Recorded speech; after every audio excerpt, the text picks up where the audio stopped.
Praise the Lord. Welcome to Bible quiz GPD. Sunday school పిల్లలు చాలా ఈజీగా నేర్చుకునే గణిత వాక్యాలు ఏంటో ఇప్పుడు చూద్దాం. Let start. ఆదికాండము 1వ అధ్యాయం 1వ వచనం. ఆదియందు దేవుడు భూమి ఆకాశములను సృజించెను. కీర్తనలు 23వ అధ్యాయం 1వ వచనం. యెహోవా నా కాపరి, నాకు లేమి కలుగదు. సామెతలు 2వ అధ్యాయం 6వ వచనం. యెహోవాయే జ్ఞానమిచ్చువాడు, తెలివియు వివేచనయు ఆయన నోటి నుండి వచ్చును. మత్తయి సువార్త 19వ అధ్యాయం 19వ వచనం.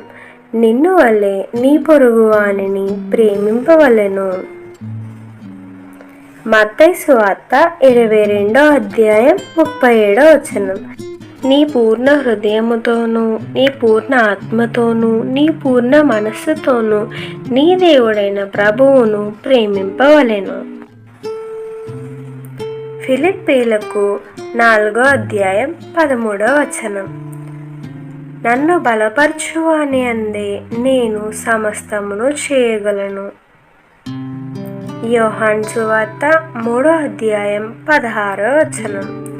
దేవుడు లోకమును ఎంతో ప్రేమించెను, కాగా ఆయన తన అద్వితీయ కుమారునిగా పుట్టిన వాని యందు విశ్వాసముంచు ప్రతివాడును నశింపక నిత్య జీవము పొందునట్లు ఆయనను అనుగ్రహించెను.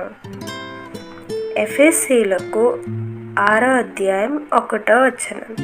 పిల్లలారా, ప్రభువునందు మీ తల్లిదండ్రులకు విధేయులయుండుడి, ఇది ధర్మమే.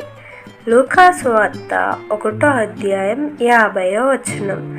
ఆయనకు భయపడు వారి మీద ఆయన కనికరము తరతరములకు ఉండును. మత్తయి సువార్త 7వ అధ్యాయం 7-8 వచనాలు. అడుగుడి మీకు ఇయ్యబడును, వెదకుడి మీకు దొరుకును, తట్టుడి మీకు తీయబడును. అడుగు ప్రతివాడును పొందును, వెదుకువానికి దొరుకును, తట్టువానికి తీయబడును. Thanks for watching. Please do like, share and subscribe.